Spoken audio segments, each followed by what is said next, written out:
Metro, metro, metro. நாடு முழுக்க இப்ப மெட்ரோ பத்தி தான் எல்லாரும் பேசிட்டு இருக்காங்க. ஸோ, நாங்களும் அந்த மெட்ரோ பஸ் பத்தி கொஞ்சம் பேசலாம் அப்படின்னு சொல்லி டிசைட் பண்ணோம். ஆ அப்படி டிசைட் பண்ணது இப்ப இல்ல. பல காலமா நாங்க இந்த பொது போக்குவரத்து, பப்ளிக் டிரான்ஸ்போர்ட்ட பத்தி பேசிக் கொண்டு தான் இருக்கோம். அதுல இருக்கிற நிறைகள் என்ன? குறைகள் என்ன? என்ன மாரியான விஷயங்கள கொண்டு வரலாம்? இன்னும் அப்டேட் பண்றதுக்கு என்ன பண்ணலாம்? அத எப்படி மறுசீரமைச்சா மக்களுக்கு ஒரு நல்ல சர்விஸ வழங்கலாம்? அப்படிங்கிறத பத்தி நிறைய சஜஷன்ஸ நாங்க பல காலமா தந்து கொண்டு தான் இருக்கோம். எங்களுடைய வீடியோஸ் எல்லாம் பார்த்தீங்கன்னா, உங்களுக்கு தெரிஞ்சிருக்கும். ஸோ, அந்த மாதிரி ஒரு வீடியோவா தான் இந்த வீடியோவும் இருக்க போகுது. அதனால ஸ்கிப் பண்ணாம பாருங்க. இப்போ இந்த அ மெட்ரோ பஸ்கள் எல்லாத்தையும் எடுத்துக்கிட்டா, நாங்க முதல்ல புரிஞ்சுக்க வேண்டிய விஷயங்கள் கொஞ்சம் இருக்கு. என்னன்னா, இலங்கையில இந்த பொது போக்குவரத்து வளர்ச்சி அடைய முடியாம போனதுக்கு முதன்மையான காரணங்கள்ல ஒண்ணு தான், இந்த ரூட் பெர்மிட் சிஸ்டம். இந்த ரூட் பெர்மிட்ல 2 வகை இருக்கு. ஒண்ணு ஒரே மாகாணத்துக்குள்ள மட்டும் ஓடுற பஸ்களுக்கு இருக்கிற ரூட் பெர்மிட். இன்னொன்னு, இந்த மாகாணம் விட்டு மாகாணம் போற பஸ்கள்லாம் இருக்கு இல்லையா? இப்ப உதாரணத்துக்கு அ கொழும்புல இருந்து நீங்க கேண்டி போறீங்க அப்படின்னு சொன்னா, நிறைய பிரதேசங்கள, நிறைய மாகாணங்கள கடந்து தான் போக வேண்டி இருக்கும். அந்த மாதிரி மாகாணம் விட்டு மாகாணம் போற பஸ்களுக்கு தனியா இருக்கக்கூடிய இன்னொரு ரூட் பெர்மிட். ஆனா, இங்க இருக்கிற பிரச்சனை என்னன்னா, இந்த ஒரே மாகாணத்துக்குள்ள ஓடுற இந்த ஏசி பஸ், லக்ஸரி பஸ், இல்ல இந்த மெட்ரோ டைப் பஸ்கள்ல பயணிகள் நின்னுட்டு போக முடியாது. கண்டிப்பா உட்கார்ந்து தான் போகணும். அப்படிங்கிற ஒரு சட்டம் இருக்கு. ஆனா, ரியாலிட்டில அப்படி நடக்கிறது இல்லையே! நின்னுட்டு போக முடியாதுன்னு சொன்னாலும், இந்த ஆஃபீஸுக்கு போற நேரம், ஆஃபீஸ் முடிஞ்சு வீட்டுக்கு வார நேரம் மாதிரியான இந்த பீக் ஹவர்ஸ்ல எத்தனையோ பஸ்கள்ல ஆட்கள் நின்னுட்டு போறத பார்க்க முடியுது. ஏன்னா, பிராக்டிகலி பார்த்தா பீக் டைம்ல டிமாண்ட் அதிகம். ஆனா, சட்டப்படி பார்த்தா நின்னுட்டு போகக்கூடாது. உட்கார்ந்துட்டு மட்டும் தான் போக முடியும். இப்படி டிமாண்ட் அதிகமா இருக்கிறப்போ, ஒரு பஸ் ஓனரோட பாயிண்ட் ஆஃப் வியூல இருந்து பார்த்தா, அவங்களும் அதிகமா லாபம் சம்பாதிக்க தானே பார்ப்பாங்க. இப்ப நீங்க ஒரு பஸ் ஓனரா இருந்தா, கண்டிப்பா உங்க பிசினஸ்ல லாபம் வரணும்னு தான் நீங்க நினைப்பீங்க. அப்போ உங்க பஸ்ல எவ்வளவு அதிகமா ஆட்கள கொண்டு போறீங்களோ, அவ்வளவு லாபம் உங்களுக்கு கிடைக்கும். ஸோ, ஓவராலா இதான் இங்க நடந்துட்டு இருக்கு. இப்போ ஒரே மாகாணத்துக்குள்ள ஏசி பஸ் எல்லாம் ஓடும்போது, இந்த பிரைவேட் பஸ் வச்சிருக்கிறவங்களும் நினைச்சா, அந்த லோ ஃப்ளோர் உள்ள பஸ்கள கொண்டு வர முடியும். அந்த பேமெண்ட் சிஸ்டம் எதுவும் இல்லாம கூட அந்த பஸ்ஸஸ் எல்லாம் கொண்டு வரலாம். ஆனா, அப்படி கொண்டு வந்தா, அவங்களால பயணிகள நின்னுட்டு கூட்டிட்டு போக முடியாது. ஆனா, மெட்ரோ பஸ்கள்ல பயணிகள நின்னுட்டு போறது வந்து ஒரு ஒரு வகையில நல்லதுன்னு தான் சொல்லலாம். இல்லன்னா, அந்த மெட்ரோ பஸ் எல்லாம் நஷ்டத்துல இயங்குறதுக்கு வாய்ப்புகள் இருக்கு. இப்போ நம்ம இங்க பார்க்க வேண்டியது, பொது போக்குவரத்து பிரச்சனைய எப்படி தீர்க்கிறதுங்கிறத பத்தி தான். இந்த பிரச்சனைய சால்வ் பண்றதுக்கு, இப்போ புதுசா இந்த 104 மெட்ரோ பஸ்கள் வந்திருக்கு அப்படின்னு சொல்லி சொல்றாங்க. ஸோ, பஸ்களோட எண்ணிக்கை அதிகமாகுறது ஒரு வகையில நல்லது தான். ஆனா 20,000, 30,000 பஸ்கள் தேவைப்படுற ஒரு சிஸ்டமுக்கு 100, 100 பஸ்களா சேர்த்து நாம எதிர்பார்க்கிற வேகத்துல இந்த பிரச்சனைய தீர்க்கிறது கொஞ்சம் கஷ்டம். அதனால இத இன்னும் பெருசா எக்ஸ்பேண்ட் பண்ணணும். இப்போதைக்கு இதுல இந்த ஜிபிஎஸ் சிஸ்டம் இருக்கு. ஆப் மூலமா நாங்க பேமெண்ட் பண்ணலாம். இது எல்லாமே நல்லது தான். ஆனா, நாம இப்ப யோசிக்க வேண்டியது, இத எப்படி பெரிய ஸ்கேலுக்கு கொண்டு போயி, மக்களுக்கு உடனே உணரக்கூடிய ஒரு மாற்றத்த உருவாக்குறதுங்கிறது தான். இன்னொரு பக்கத்துல நடக்க வேண்டிய முக்கியமான விஷயம் என்னன்னா, அப்படி ஒரு மாற்றம் நடக்கும்போது, கொழும்புக்குள்ளேயும் ரத்தினபுரி, அனுராதபுரம், கம்பஹா மாரியான இடங்கள்ல இருந்தும், கொழும்போட மையப்பகுதிக்கு வர்ற வாகனங்களோட எண்ணிக்கை குறையணும். அதாவது சொந்த வாகனம் வச்சிருக்கிறவங்க, அத வீட்லயே வச்சுட்டு, பொது போக்குவரத்து மூலமா வரக்கூடிய ஒரு நிலைமை உருவாகணும். அப்பதான் இந்த மொத்த சிட்யூவேஷனுக்கும் ஒரு சமநிலைத்தன்மை உருவாகும். எங்களோட பிரதானமான எதிர்பார்ப்பு, வாகன நெரிசல குறைச்சு, நிறைய பேர பொது போக்குவரத்துக்குள்ள கொண்டு வந்து, இந்த பஸ் லேன்ஸ் மூலமா முடிஞ்ச அளவு ஃபாஸ்ட்டா மக்கள ட்ராவல் பண்ண வைக்கிறது தான். இங்க 2 விதமான கருத்துக்கள் இருக்கு. சில பேர் இந்த பப்ளிக் டிரான்ஸ்போர்ட்ல லாபம் எல்லாம் பார்க்க வேண்டிய அவசியம் இல்ல அப்படின்னு சொல்லி நினைக்கிறாங்க. அதுக்கு ஒரு காரணமும் இருக்கு. அவங்க சொல்றாங்க. என்னன்னா, போக்குவரத்து வளர்ச்சி அடைஞ்சா, அதனால முழு பொருளாதாரத்துக்கும் கிடைக்கிற நன்மை அதிகம். அதனால சில நாடுகள் இந்த பொது போக்குவரத்துக்கு ஒரு குறிப்பிட்ட அளவு மானியத்த குடுக்குறாங்க. அது லாபம் ஈட்டுறதுக்காக இல்ல, அ தன்னோட கையில இருந்த பணத்த குடுக்குற மாதிரி இருக்கும். உதாரணத்துக்கு, இப்ப நம்ம வேலை செய்ற இடத்துல இருந்து நைட் ஒரு 11:30, 12 மணி கூட வீட்டுக்கு போறதுக்கு ஒரு பஸ் இருக்கும்னு நமக்கு நிச்சயமா தெரிஞ்சா, இந்த கடைகள்லயோ, இல்ல வேலை செய்ற இடங்கள்லயோ இன்னும் கொஞ்ச நேரம் எக்ஸ்ட்ராவா அதிகமா எங்களால வேலை செய்ய முடியும் இல்லையா? அதே மாதிரி நாம இந்த டாக்ஸிலயோ, ஆட்டோலயோ நெறைய பணம் செலவழிக்காம பஸ்ஸுல போக முடியும்னு தெரிஞ்சா, அந்த மிச்சமாகுற பணத்த நாம வேற எதுக்காவது செலவழிப்போம். அப்படி இல்லாட்டி, அத சேவிங்ஸ்லயாச்சும் போட்டு வச்சுருவோம். அப்போ பொருளாதாரத்தோட எல்லா பக்கமும் வளர்ச்சி அடையுது. அப்போ கொஞ்சமா இப்படி இன்சென்டிவ் குடுத்து பொது போக்குவரத்த மெயின்டெயின் பண்ணாலும் பெருசா நஷ்டம் ஒண்ணும் ஆகப் போறதில்ல. ஏன்னா, முழு பொருளாதாரத்திலயும் பெரிய வளர்ச்சி ஒண்ணு சேருது. இன்னொரு பக்கம், கொழும்புக்கு வர்ற வாகனங்களோட எண்ணிக்கை குறையுது. அதனால இந்த பாதைகள புதுப்பிக்க வேண்டிய தேவை குறையுது.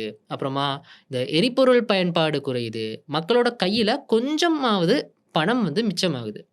அதனால தான் சில நாடுகள் மானியம் குடுத்தாவது பொது போக்குவரத்த வளர்க்கணும் அப்படின்னு சொல்லி நினைக்கிறாங்க. இது ஒன் வே ஆஃப் திங்கிங்ன்னு சொல்லலாமே. இன்னொரு வகை, நாம ஓரளவு லாபத்தையும் எடுத்துக்கிட்டு, சர்வீஸ குடுத்து, வர்ற பணத்த திரும்பவும் இந்த பொது போக்குவரத்துக்கே இன்வெஸ்ட் பண்ணணும். இல்லன்னா இது சஸ்டெய்னபிளா ஆகாதுன்னு சொல்லி சொல்றாங்க. ஏன்னா, மக்களோட வரி பணத்தையே எடுத்து பொது போக்குவரத்துக்கு குடுத்துட்டு இருந்தா, ஏதோ ஒரு கட்டத்தில வரிய கூட்ட வேண்டி இருக்கும். இந்த 2 வகையில எத ஃபாலோ பண்ணாலும் பரவால்ல. நாம யோசிக்க வேண்டியது, இந்த மெட்ரோ பஸ் சிஸ்டத்த அடுத்த ஸ்டேஜுக்கு எப்படி கொண்டு போறதுங்கிறது தான். உண்மையில இத பத்தி இந்த போக்குவரத்து அமைச்சர் ஒரு அறிக்கை விட்டிருந்தாரு. நாங்க தனியார் துறைக்கும் இதுல வாய்ப்பு குடுப்போம் அப்படின்னு சொல்லி அவங்க சொல்லியிருந்தாங்க. இப்போ கவர்மெண்ட்டோட பக்கத்துல இருந்து நம்ம யோசிச்சா, கையில இருந்து நிறைய பணத்த வீணாக்காம இந்த வேலைய செய்றதுக்கு என்ன வழிகள் இருக்கு அப்படின்னு சொல்லி தான் பார்க்கணும். ஸோ, அட்வொகேட் மூலமா நாங்க சில யோசனைகள குடுக்கலாம் அப்படின்னு சொல்லி நெனச்சோம். எங்கள மாதிரியே இன்னொரு அமைச்சரும் ஒரு யோசனைய கொண்டு வந்திருந்தாரு. அதாவது ய இப்போ இருக்கிற இந்த மெட்ரோ பஸ், அப்புறம் பிரைவேட் பஸ், எஸ்எல்டிபி பஸ் எல்லாத்தையும் ஒரு கம்பெனிக்கு கீழ கொண்டு வர்றது அப்படிங்கிற மாரி. அதாவது இப்போ மெட்ரோ கம்பெனின்னு ஒரு நிறுவனம் இருக்குன்னு சொல்லி சொல்லுவோமே. அதோட ஓனர் எஸ்எல்டிபியும், ட்ரெஷரியும்னு வச்சுக்குவோம். அந்த 2ம் இன்வெஸ்ட் பண்ணி தான் மெட்ரோ பஸ் கம்பெனி அப்படிங்கிறது ஒண்ணு உருவாக்கப்பட்டிருக்கு. அந்த கம்பெனி பத்தி தான் ஜனாதிபதி தன்னோட பட்ஜெட்ல மெட்ரோ பஸ் நிறுவனம் உருவாக்கப்படும் அப்படின்னு சொல்லி சொல்லியிருந்தாரு. அந்த கம்பெனிக்கு கீழ தான் இந்த மெட்ரோ பஸ்கள் எல்லாமே இயங்குது. அந்த கம்பெனிக்கு கீழ இருக்கிறதால தான் அதுக்கு தனியா payment system, GPS, route system எல்லாம் உருவாக்கி இந்த பஸ் ரூட் போட்டிருக்காங்க. இப்படி நிறைய இடங்களுக்கு மெட்ரோ கம்பெனி மூலமா பஸ்கள் இயங்குது. இது போக வழக்கமான அந்த ரெட் கலர்ல இருக்கிற சிடிவி பஸ்ஸும் நாடு ஃபுல்லா ஓடிட்டு இருக்கு. இப்ப நாம என்ன பண்ணலாம் அப்படின்னா, பிரைவேட் பஸ் ஓனர்ஸ்க்கு உங்களோட ரூட் பெர்மிட்ட மெட்ரோ பெர்மிட்டா கன்வெர்ட் பண்ணுங்க அப்படின்னு சொல்லி சொல்லலாம். ஆனா, அதுக்கு ஒரு சில ஸ்பெசிஃபிகேஷன்ஸோட உள்ள பஸ்கள அவங்க கொண்டு வரணும். கவர்ன்மெண்ட் கொண்டு வந்த அந்த லோ ஃப்ளோர் பஸ் மாதிரியான பஸ்கள இறக்குமதி பண்ற வேற கம்பெனிஸ்ல இருந்து பஸ்கள அவங்க கொண்டு வரலாம். அப்போ அவங்களோட பெர்மிட் மெட்ரோ கம்பெனிக்குள்ள மாறும். அப்படி அந்த கம்பெனிக்குள்ள அவங்க வந்ததுக்கு அப்புறம் கவர்ன்மெண்ட்டோட GPS system, online payment method எல்லாமே அந்த பிரைவேட் பஸ்களுக்கும் கிடைக்கும். இதனால என்ன நடக்கும்னா, மெட்ரோ பஸ்கள் அதிகமா வராத இடங்கள்ல இந்த பிரைவேட் கம்பெனிஸ் கொண்டு வர்ற மெட்ரோ பஸ்கள போட்டு அதிகமான பஸ்கள ஓட வைக்கலாம். அப்படி ஓடும்போது நாம நினைக்கிறத விட அதிகமான பயணிகள் வருவாங்க. இப்போ பஸ் ஃபுட்போர்ட்ல தொங்கிட்டு வர்றவங்க மட்டும் இல்லாம, இந்த பெர்சனல் வெஹிக்கிள்ஸ் வச்சிருக்கிற எல்லாரும் சொந்த வாகனத்த வீட்ல வச்சுட்டு பஸ்ல வர தொடங்குவாங்க. அப்போ பயணிகளோட எண்ணிக்கை அதிகமாகும். வாகனங்களோட எண்ணிக்கை குறையும். ஸோ, அரசாங்கம் மறுபடியும் ஒரு பட்ஜெட்ட கொண்டு அடுத்த 100 பஸ்ஸ இறக்குமதி பண்ற வரைக்கும் யாருமே வெயிட் பண்ணவும் தேவையில்ல. தனியார் துறையும் உள்ள வந்து கொஞ்சம் சேஞ்சஸ பண்ணி ஒரு டைம் டேபிளுக்கு கொண்டு வந்தாலே போதும் இது. ஆனா, ஆல்ரெடி இந்த மாதிரியான வசதிகள் உள்ள சில பிரைவேட் பஸ்களும் இருக்கு. இப்போ நீங்க உதாரணத்துக்கு இந்த வெள்ளவத்தையோட மரீன் டிரைவ் பக்கம்லாம் வெள்ளிக்கிழமை நைட் போய் பார்த்தா, உங்களுக்கு தெரியும். எவ்வளவோ நிறைய ஃபெசிலிட்டீஸ் உள்ள பஸ்ஸஸ் எல்லாம் இருக்கு. வெள்ளவத்தையிலேருந்து யாழ்ப்பாணம், மட்டக்களப்பு, காத்தான்குடி மாரியான ஊர்களுக்கு போற ஏகப்பட்ட பஸ்கள் அங்க வந்து நிக்கும். அந்த மாரியான பஸ்கள்ல இந்த லக்கேஜ் போடுறதுக்கு, தூங்குறதுக்கு மாரியான எக்ஸ்ட்ரா ஃபெசிலிட்டீஸ் இருக்கும். அப்படி எக்ஸ்ட்ரா ஃபெசிலிட்டீஸ் இருக்கும்போது, அதுக்கேத்த மாதிரி விலையும் அதிகமா இருக்கும். ஆனா, அந்த விலைய பணம் குடுத்து போறதுக்கு கூட ஆட்கள் இருக்கிறாங்க. அதனால தான் விலை கட்டுப்பாடு போடாதீங்க அப்படின்னு சொல்லி நாங்க அட்வைஸ் பண்ணிட்டு இருக்கோம்.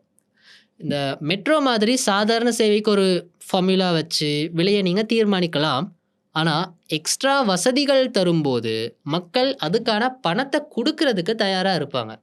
அப்போ இந்த காச வீணாக்கி, பெட்ரோல் அடிச்சுட்டு, டிராஃபிக்ல நின்னு நேரத்தையும் வீணாக்கி, கார் ஓட்டிட்டு போறத விட, இந்த வசதிய மக்கள் தேர்ந்தெடுப்பாங்க. அரசாங்கம் மட்டுமே தொழில் நடத்த வேண்டிய அவசியமும் கிடையாது. ஏன்னா, பஸ்கள மெயின்டெயின் பண்றது, மேனேஜ் பண்றதெல்லாம் ரொம்ப பெரிய வேல. ஏன்னா, பஸ்ஸுன்னு சொல்லும்போது கண்டிப்பா டயர் தேயும், என்ஜின் பிரச்சனை வரும். இந்த மாதிரி நெறைய இருக்கு.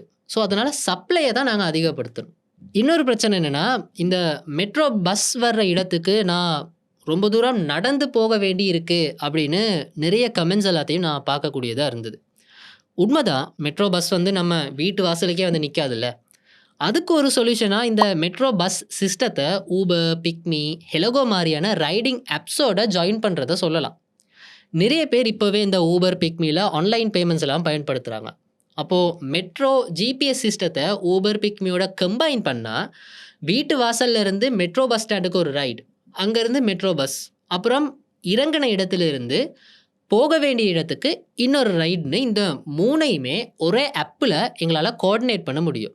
அப்போ இந்த வெயில்ல நடந்து போக வேண்டி இருக்கே அப்படின்னு கவலைப்படுறவங்களுக்கு கூட இது கொஞ்சம் வசதியா இருக்கும். இதை இன்னும் ஊக்குவிக்கிறதுக்கான வழிகள் கூட இருக்கு. இப்போ நீங்க சூப்பர் மார்க்கெட்லாம் போனீங்கன்னா, அங்க லாயல்டி பாயிண்ட்ஸ் அப்படின்னு ஒண்ணு தருவாங்க. அந்த மாதிரி பப்ளிக் டிரான்ஸ்போர்ட் பாவிக்கிறவங்களுக்கு லாயல்டி பாயிண்ட்ஸ் குடுக்கலாம், ஆஃபர்ஸ் குடுக்கலாம். இதனால இந்த சொந்த வாகனங்கள பாவிக்கிறவங்க கொஞ்சம் கொஞ்சமா பப்ளிக் டிரான்ஸ்போர்ட்டுக்கு மாறுவாங்க. ஆனா, இது எல்லாத்தையும் அரசாங்கம் 100 பஸ்களா கொண்டு வந்தா செய்ய முடியாது. ஸோ டிஸ்ட்ரிபியூஷன அதிகப்படுத்தி, வரி பணத்த வீணாக்காம, தனியார் முதலீடுகள உள்ள கொண்டு வரணும். ஏன்னா, மெட்ரோங்கிறது பொது போக்குவரத்து கிடையாது. பொது போக்குவரத்தோட ஒரு சின்ன பகுதி மட்டும் தான் மெட்ரோ. இந்த பொது போக்குவரத்து அப்படின்னு சொல்லி சொல்லும்போது, மக்களுக்கு செலக்ட் பண்றதுக்கு நிறைய சாய்ஸஸ் இருக்கணும். தெரிவுகள் இருக்கணும். ஏன்னா, இப்போ ஒருத்தர் டெய்லி மெட்ரோ பஸ்ல மட்டுமே போக மாட்டார்ல. சில நேரம் அவரு மெட்ரோல போவாரு. சில நாள் நடந்து போகலாம். ஒரு சில நாள் ட்ரெயின்ல போகலாம். இன்னொரு நாள் சொந்த வாகனத்துல கூட அவர் போவாரு. இப்படி தேவைக்கேத்த மாதிரி சாய்ஸஸ மாத்துறதுக்கு எங்ககிட்ட ஆப்ஷன்ஸ் இருக்கணும்.